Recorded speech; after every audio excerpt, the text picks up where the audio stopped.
about to listen to the Dr. Daliah Show. Sassy, stimulating medical talk radio. Any medical advice Dr. Daliah Wax gives on her show should not be substituted for an actual visit to your medical provider. And now, here's Dr. Daliah.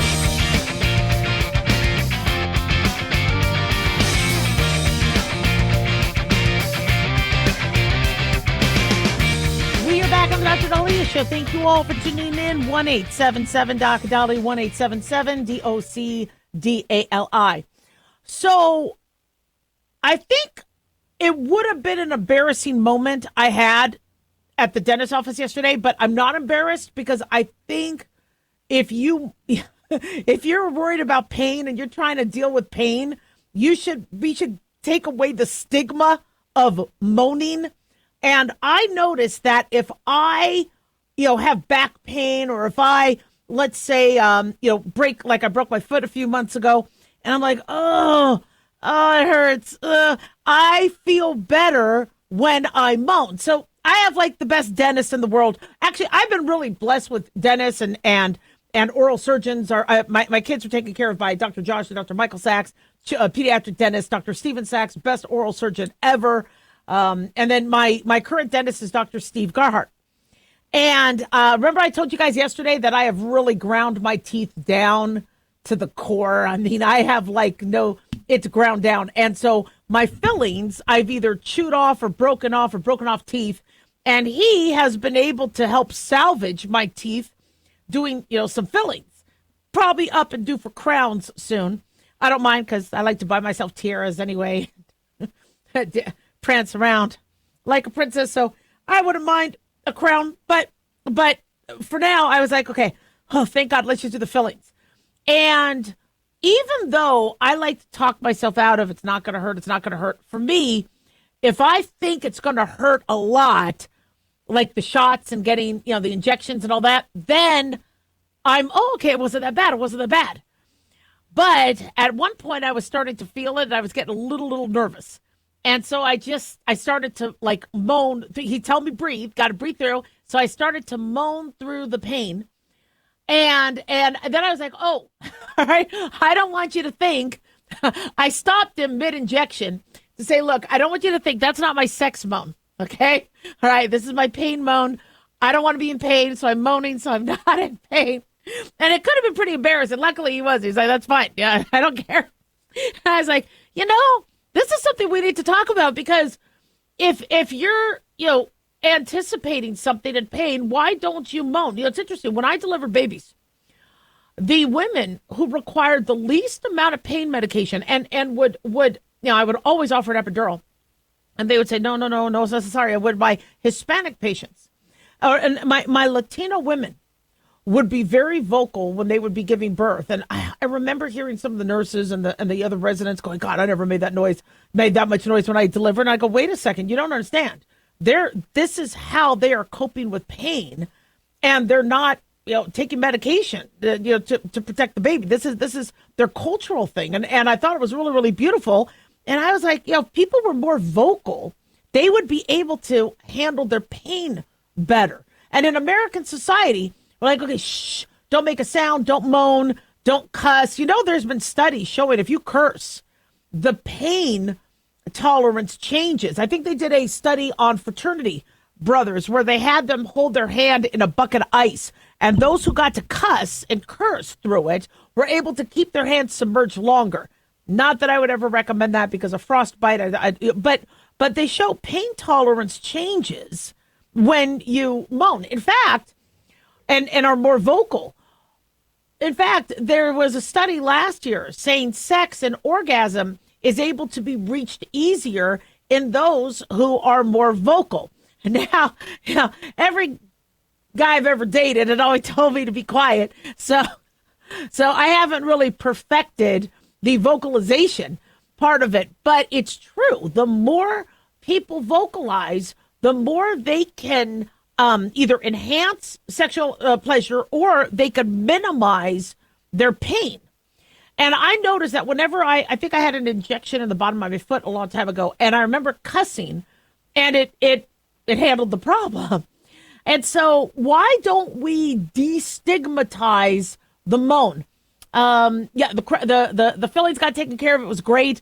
I think I was a baby when I didn't have to be because I hardly did feel the injection. I think I was worried that there would be an earthquake or just knowing, it's really easy. As he said, it's easier to give than receive. It's easier for me to inject and operate and all that. But when it's done on yourself, doctors are like the worst patients. And so just sitting there, mouth open, trying to get I was like, and and I just moaned through the injection. And, it shouldn't be embarrassing. It shouldn't be embarrassing at all. So why don't we destigmatize that? And, one thing that's interesting, they say women's pain tolerance is better than men's. And is it because we have to give birth, and otherwise nobody would ever give birth? If it was, that excruciating, it is excruciating. It was not easy. Is it that we're tougher than men? I don't think so. Men are tough. I think what it is we vocalize more. And I notice that I do better when I vocalize. I mean, when I'm going through stress with family or job or whatever, talking about it, complaining. This sucks. Remember in medical school, we would be studying and it would just, it would be overwhelming. And I wouldn't yell. I'm like, this blank sucks. And just saying that was enough of a release, maybe because it released the dopamine.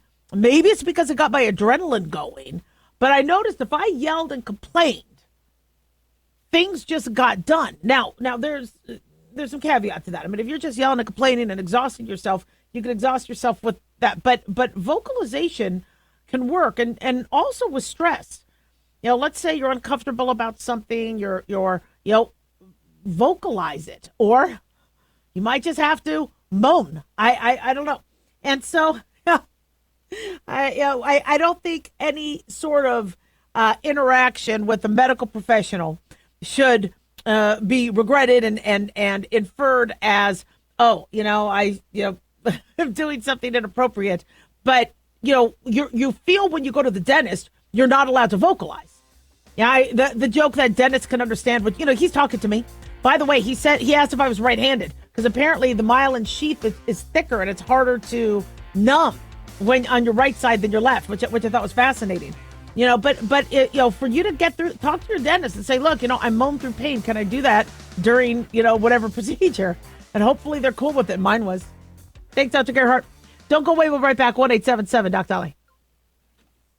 Hey guys, it's Dr. Daliah. Fantasy football season is coming, but sadly, too many of you are taking the bench while the country takes part in one of the most exciting and lucrative industries out there. Don't know how to play? Well, huddle up and listen. Paul Kalikas and I have written a fantasy football pocket guide for beginners. This book walks you through the basics and shows you how simple and lucrative joining or creating a fantasy football team can be. Read our fantasy football pocket guide for beginners found on Amazon or follow the links on X and Facebook. That's Fantasy Football Pocket Guides for Beginners. Don't be left out.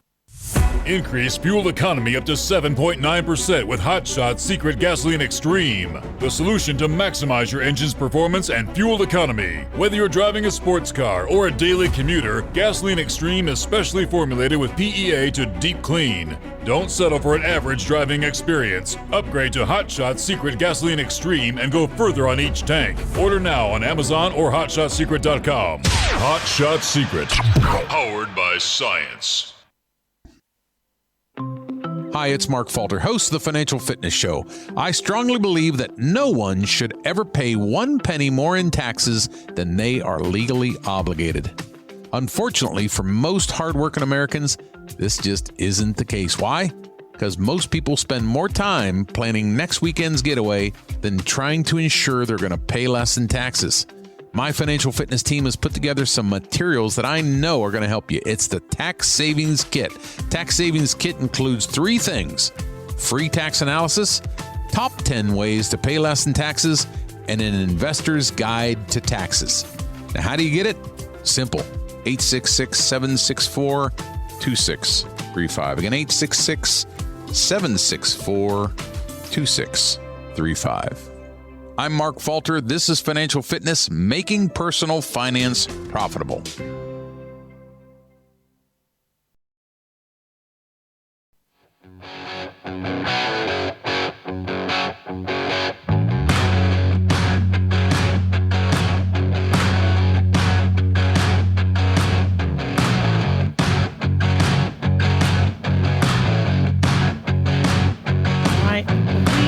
out to the Dr. Daliah Show. Thank you all for tuning in. 1-877-Doc-Dali, 1-877-DOC-DALI. Big thanks to Talk Media Network for making the show happen. Big thanks to Daniel, our producer, and big thanks to you all for tuning in. We really do appreciate it. Don't forget to follow us on Twitter or X at Dr. Daliah, Facebook, The Dr. Daliah Show, and on YouTube, click like and subscribe. So, I think we're about to go into week 2 of the shutdown, and it's very, very frustrating to me as you're starting to see changes that, on one end, government will still run, the essential functions will, but on the other end, many people are expected to work for free.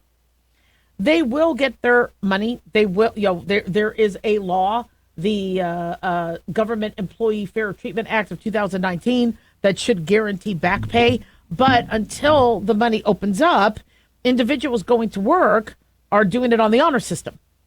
Now, I trust the government. I think if in this particular administration, I do trust that those furloughed because of the lockdown, or not the lockdown, I keep calling it the lockdown because of COVID, but because of the shutdown, will get back pay. You got millions of federal workers there. That just is, we have a law in place.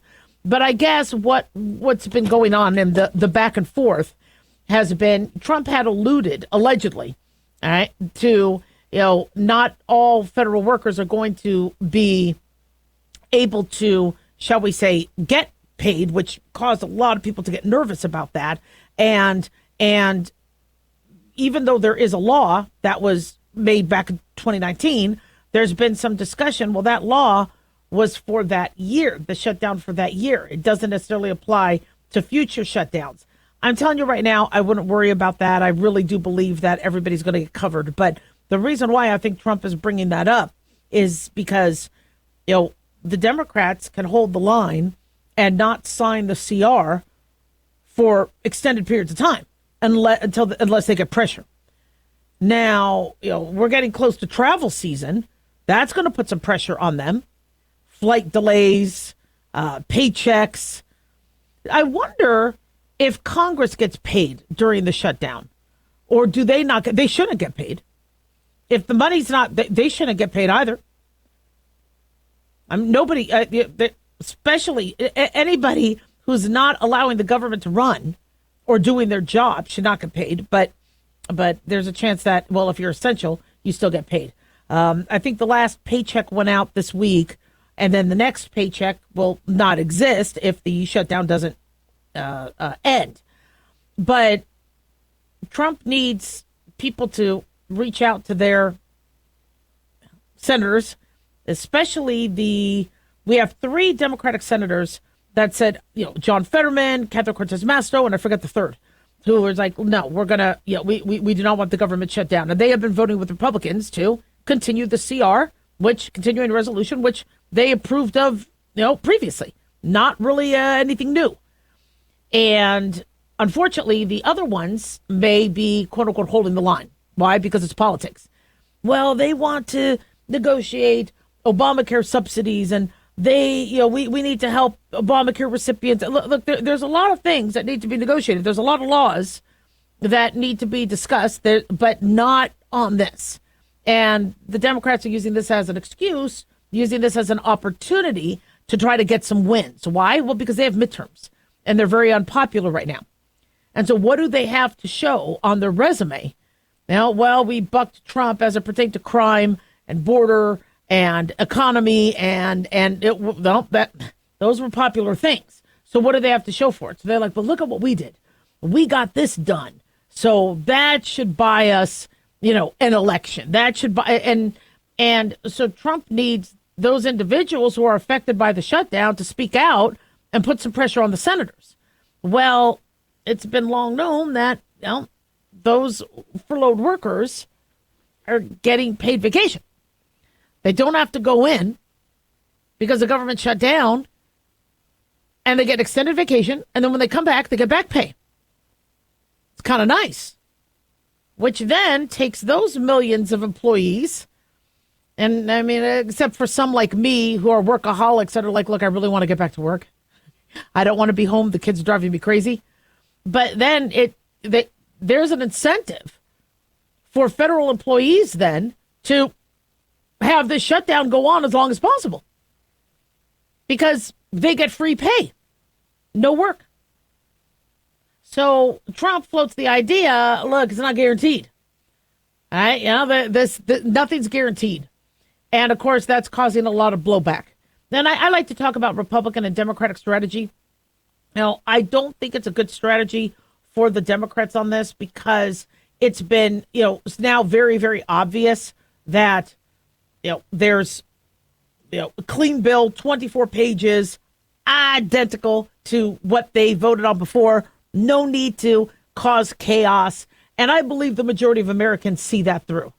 But when you have individuals who are desperate and they have to run for office, and unfortunately, many of their candidates are not making good headlines. Mamdani and his, pro-Hamas sentiment and communist Marxist ideologies and let's just tax the rich. I mean, you got him who's probably going to become New York mayor.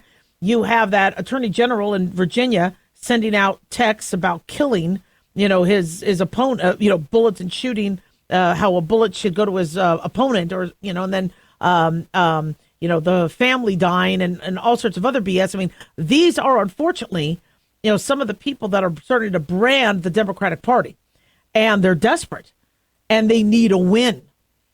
And so how do they find a win when they don't have control of the Senate and the House or the executive branch? Try to exert control and power where they can. And so they think that what they could do is try to use this to get some negotiating power. And the thing is they are going to be able to negotiate something. Now, Republicans have to decide, do they hold the line? Do you say, look, it's a clean bill. You want to negotiate for this and that, we can do all of that after, but you got to vote to get the government back up. And I'm wondering if that's also an avenue, too, where, the government shut down, so you can't really negotiate anything, and we can't, move forward on further legislation until we're back open. But Senate has to be open for the continuing resolution, et cetera. So I'm very frustrated by everything because I really don't like politicians. And when you see what's been happening with politicians and what people's choices are, I mean, not cool. When you look at who has made it to office, when you look at, where's the quality of the candidate? Biden and all the lying and what's, now with Ukraine and we all knew that his son was in bed with Ukraine, but still, we as Americans deserve better. And as we talked about with the Mamdani candidate in New York, people are saying, well, Curtis Lewa needs to bow out, or Cuomo needs to bow out, and Curtis Lewa has no plan on doing that, neither Andrew Cuomo, and then as a result, Mamdani's going to win. But I don't think that's really going to matter. Telling Americans you only have these choices and we're going to take away the other choices to kind of force, an election result.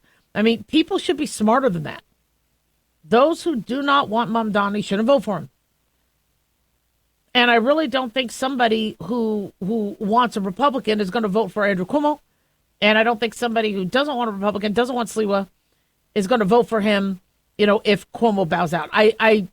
That's not what's going to happen.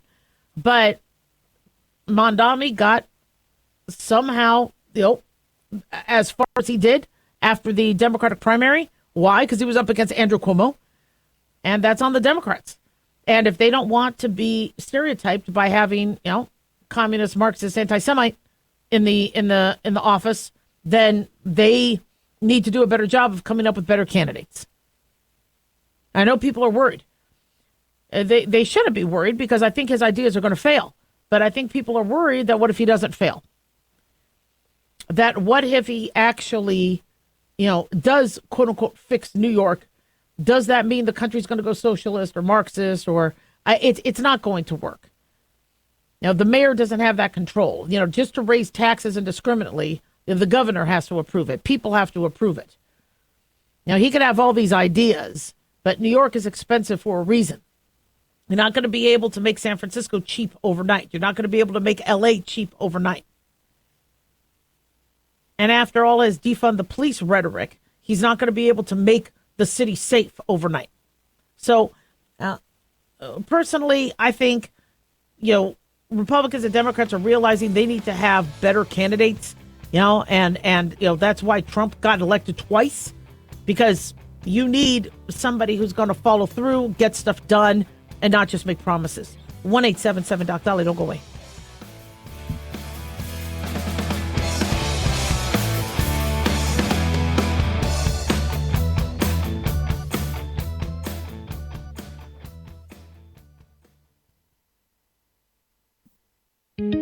Looking for a gift that can actually help secure someone's future? It's Mark Falter's new book, Common Sense Income Strategies. It makes the perfect gift for that special someone in your life. Mark has helped thousands of hardworking Americans secure their financial future by using time-tested strategies that continue to create wealth, whether the market is up or down. Strategies that will make perfect sense once you take the time to read this powerful book. Common Sense Income Strategies brings to you what Mark has been teaching in person and talking about on the radio for decades. You've worked too long and too hard not to see the fruits of your labor. To learn how to receive your free copy, call 866-764-2635. That's 866-764-2635. Secure your future with Common Sense Income Strategies by Mark Falter. Again, to learn how to receive your free copy, call 866-764-2635. That's 866-764-2635.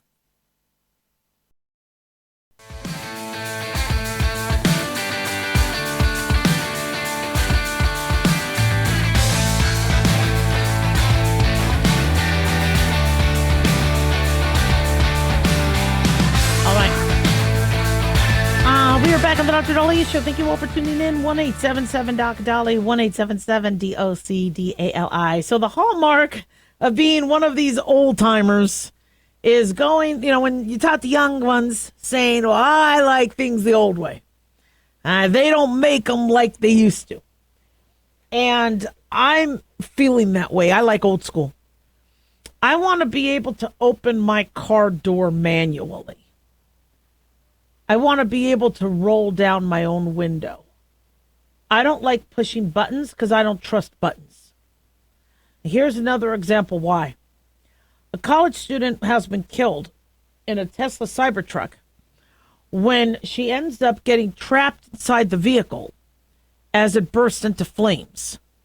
The lawsuit has claimed it was because of a design flaw involving its doors. Krista Michelle Tsukahara, 19 years old, is one of 3 who died when the vehicle smashed into a tree at high speed in Piedmont, California last November. Her parents now have launched legal action alleging that Tesla knew about the design flaw for years and failed to fix it. She was a second-year student at Savannah College of Art and Design, along with friend Soren Dixon, who was driving, and Jack Nelson, who were all killed in the crash after the vehicle caught fire. A 4th passenger was injured but survived. Her parents filed a lawsuit against the car maker in April, have now amended it with a detailed 36-page wrongful death claim, according to Daily Mail. According to the suit, Krista initially suffered only minor injuries. But when the Cybertruck's battery ignited, she died from burns and smoke inhalation. The complaint highlights that the vehicle's battery-powered doors can fail if the power cuts out, and that Krista was unable to escape because the manual release was too difficult to locate. So tragic. Teenagers suffered unimaginable pain, emotional distress while trapped in the rear of the burning vehicle, according to the lawsuit. And the father said the daughter's life would have been spared if she could just get out of the car. These are things that worry me. I understand that we love technology, and we want to be able to push a button or, do like the Iron Man with, oh my gosh, who's the guy? Jarvis, being able to just manage your life by tech. But unfortunately, these car fires, I really believe, are going to be more common as we move more towards electric vehicles. I understand there's been studies by the National Transportation safety board where they said, no, actually, car fire, it's more common in fuel injected cars, that even if we filter out the number. But I see time and time again, and I'm watching these videos of cars hitting a tree, hitting a wall, and then bursting into flames. These are electric vehicle cars. Now, I mean, I've been in car accidents before, and thank God, because I don't have an EV, I was able to not be involved in a car fire. But time and time again, we're hearing. I think there was just last week. There was somebody who was, I guess, in a car fire, and then police tried to fan it out, and they couldn't get to the victim. Let me see if I can find that story. That just happened. I don't want to depress people. I know many of you have EVs and you love your EVs, and I'm happy for you, but I just do not like the unpredictability. And I understand this story of the 3 who died happened last year, and we already spoke about that, and how it was a crash. I don't know the speed they were going through. These Tesla Cybertrucks, they're big trucks. I mean, they look like they could take some impact, but when you look at this car, no wonder the battery got damaged. And why would you have something that has a thermal runaway and has unpredictability as it pertains to fire risk? Now, a fuel injected car, a gas tank is inflammable. We know that. And we know cars light up in accidents. But I think we're going to see more with electric vehicles with smaller impact. I think less impact could be enough for these batteries are dangerous. This is why when you go on an airplane, they're so strict about your lithium batteries. They don't want anything in the cargo of the plane. They want everything in the cabin so they can watch it and try to extinguish it. And lithium ion batteries and these are unpredictable. Yet we're trusting them with our life. That man who was, I guess, coming off of a freeway, or he was on a freeway on-ramp, and all of a sudden his EV starts to ignite. No trauma to the car, no impact. He gets out of the car, and the fire comes on so quickly. He said if his child was in the back seat, there was no way he would have been able to get that child out. I don't know if we really want to trust these until we can ensure that the safety and the design is impeccable and is of the most highly stringent standards. I want to be up with tech. I want to save the planet. I think relying less on other countries for our fuel is huge. I think that's fantastic, but we have risks that we're seeing. And there's, in fact, I'm being told we have an urgent recall of Hyundais, 135,000 over potential fire issues. Now, these are the 2024, 2025 Santa Fe SUVs. Now, these, they're not saying if these are EVs or not. They say the issue stems from a potential electrical short that could occur during a crash. If a certain engine components crumble, the SUV risks catching fire. Oh, our impacts and our accidents are rising because of a variety of things. One is we're speeding more. You used to not be able to go down the highway, 55 miles an hour. I can't drive 55, right? 55 miles an hour used to be the maximum. In Utah, it's 75 miles an hour.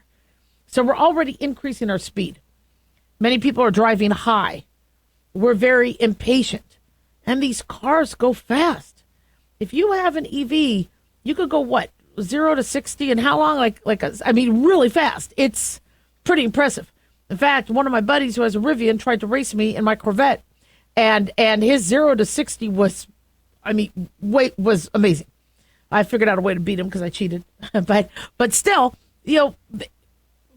our expectations now and what we want doesn't necessarily translate into safety. With this Hyundai recall, make sure you contact them so that if your vehicle is getting recalled, that can be addressed. But we're seeing storms come across the from hurricanes and tropical storms on the East Coast. Last year, Governor DeSantis, I believe it was Hurricane Helene, he had warned people with EVs to get their EVs to drier land. Because if their garage floods and their electric vehicle gets flooded, that could be a fire risk. This is what frustrated me with the Pacific Palisade fire. Why didn't Governor Newsom give the same advice? Get your EVs out of the neighborhood and get them to different ground. Because an electric vehicle that gets flooded by water, to douse a fire, or gets heated up because of a fire is going to be unpredictable. And then when we heard that firefighter said, look, we can't even go into these neighborhoods. We cannot salvage these homes. Well, why not? Is it because there were electric vehicles in the garage? Pacific Palisades is one of the electric vehicle capitals of the state. I mean, many people love their electric vehicles. I don't blame them. They're cool cars. But if these cars are igniting, you can't extinguish them. There's not enough, especially since they didn't have water in the water hydrants and they didn't have, their act together because of poor management. The Pacific Palisades fire was an absolute mess. In fact, I think they might have found one of the people that started the fire. I want to take a look at that story in a little bit. 1-877-Daliah. Don't go away.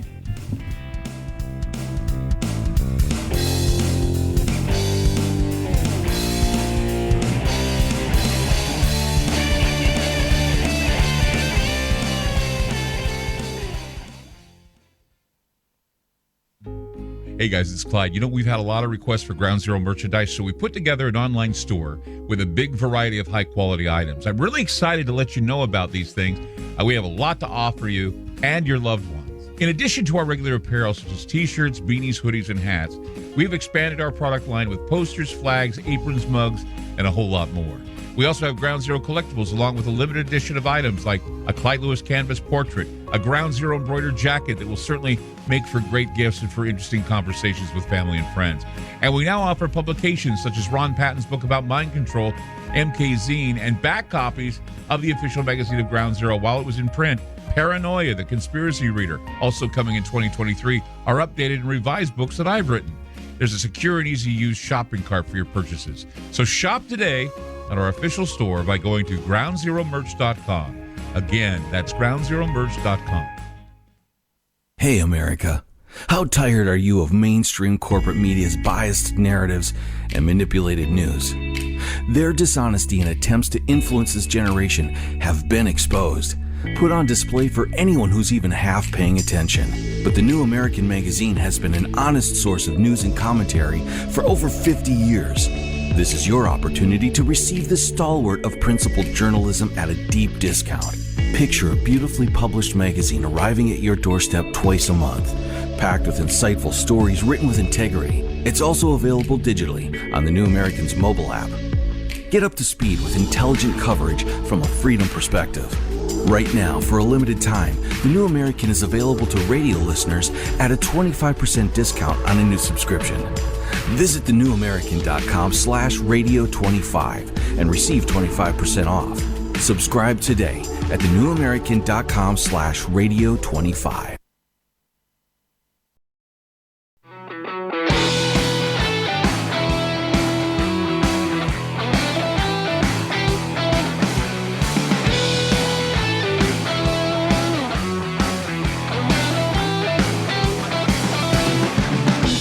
All right, we are back on the Dr. Daliah Show. Thank you all for tuning in. 1-877-Dr. 1-877-DOCDALI. So we had the Nimbus strain of COVID. Now we have the Stratus strain, which is overtaken as the dominant strain of COVID. And many of you, you say, oh, I'm over COVID. I don't want to hear about it. Well, you might want to hear about this because as we're going into cough, cold, flu, COVID season, some of you guys might be getting a really nasty cough.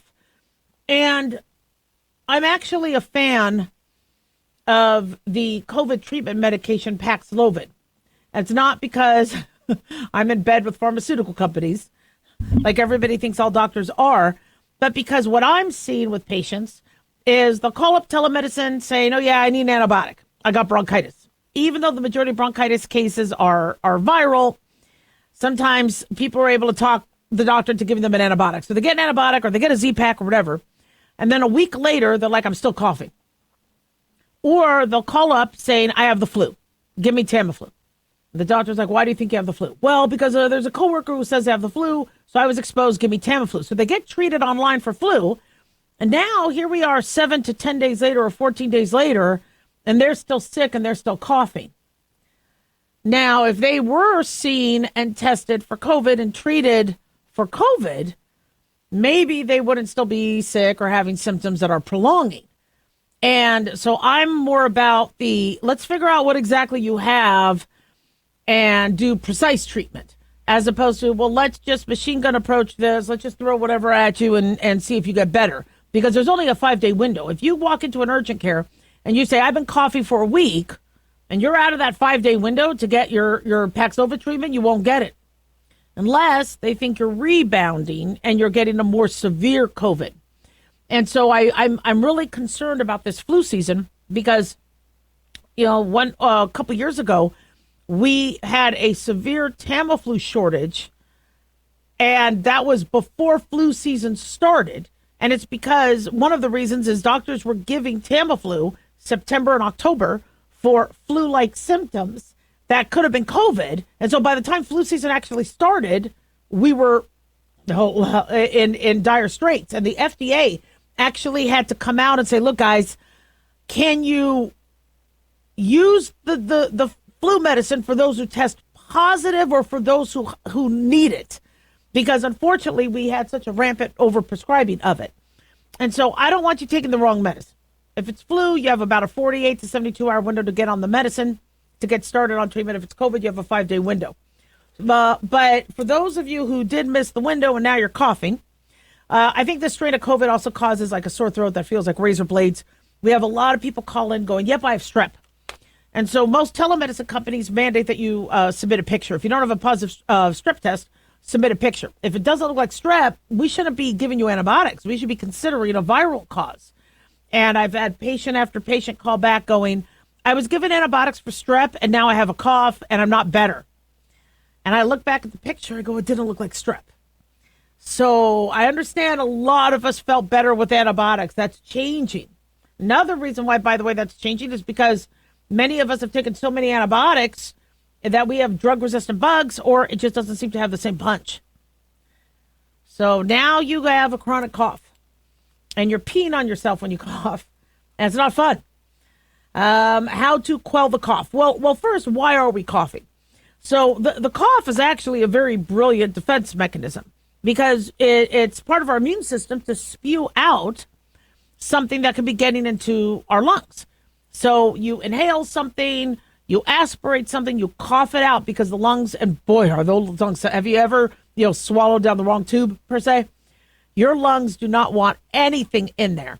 And so usually your trachea will trigger this response, and you hopefully can stop it before it goes to the lower lobules and alveoli and more sensitive parts of the lungs. But your immune cells, learn to help then, one, try to cough it out, and then to try to address what got into the system.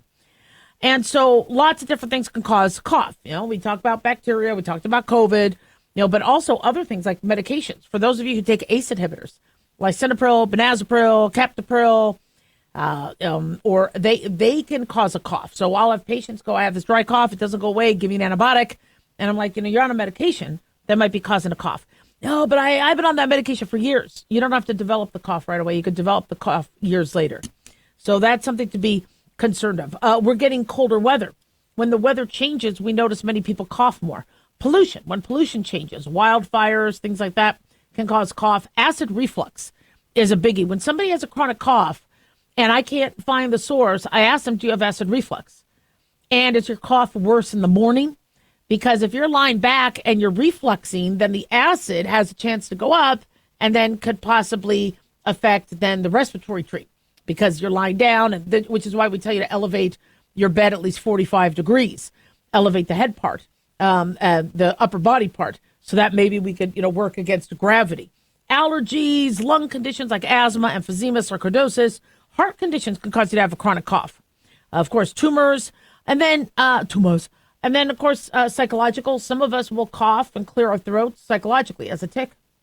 And that's something that could be very kind of debilitating, because the more you cough, the more you could cause inflammation. So can you cure a cough? Well, it depends. If we're addressing your acid reflux, yes, we can. If we cure your acid reflux, we could cure you against the bacteria once the virus dissipates and goes.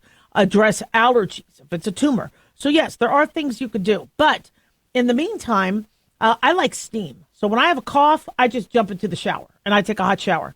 And that steam really helps. Hopefully I'm not getting Legionnaires from the shower head up above, but let it run first before you go into the shower. But steam, I think, is fantastic. Or lean over a pot.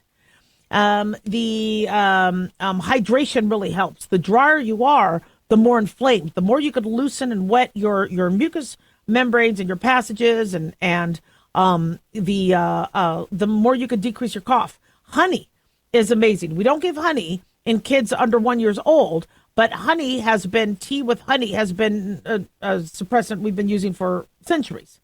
Cough drops like menthol work. Why? Because there's a local anesthetic effect that works on the back of the throat. The cough suppressants and expectorants, cough suppressants will decrease your cough reflex, and then the expectorants will thin the mucus so it's not as thick and inflamed. But again, we don't want you self-treating without knowing why you're coughing. Many of you might be taking the wrong thing. Peppermint helps your cough. Thyme, eucalyptus, also, thyme as well, but still, thyme, eucalyptus, licorice, and ginger can also provide relief. We don't have a lot of scientific evidence, but I take a peppermint mint, and I notice that could calm the cough. Chocolate. I'll find an excuse to eat chocolate. PMS, hot flashes, whatever. I love my chocolate. Theobromine can suppress the cough. In fact, back in 2015, it found it to work better than codeine. We're seeing more coughs and longer coughs because we used to be very liberal with alcohol, with codeine, cough syrups with codeine. I remember 1 teaspoon and cough would be gone because you'd sleep through the night. The problem is you had people that abused it. And so getting cough syrup with codeine is now not common. They don't want us to use narcotics to suppress a cough. And there is, especially now with something like COVID, you can have somebody that gets addicted, because if the cough doesn't go away and they're using it every day, now they're starting to get addicted to a narcotic. So cough syrups with codeine are still out there, but not really favored. Same thing with alcohol. Our cough syrups used to have alcohol back in the olden days. Or grandma would give you some schnapps or brandy. We don't recommend that, of course, because you're sick. It could cause, the alcohol could also cause inflammation of the throat. It could cause acid reflux. So we don't recommend that. So even though it worked, I get it. It worked as a kid. Many of us seem to do a lot better, and now we're taking steroids and other things to calm down our cough. My recommendation is try to avoid the cough, clean out your air filters, have a HEPA filter, don't let mold get into your house, that kind of thing. Hope this helps. 1-877 Doc Daliah.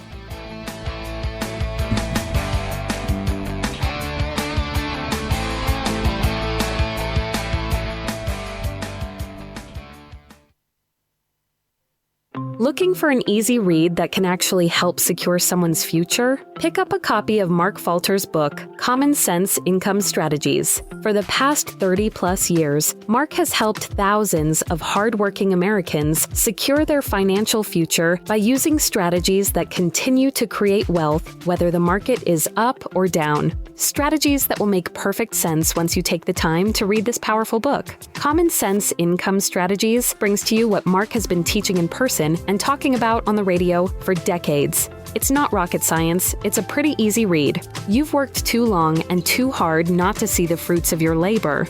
Common Sense Income Strategies is available now on Amazon or by calling 866-764-2635. That's 866-764-2635. Common Sense Income Strategies by financial fitness show host Mark Falter. Secure your financial future today.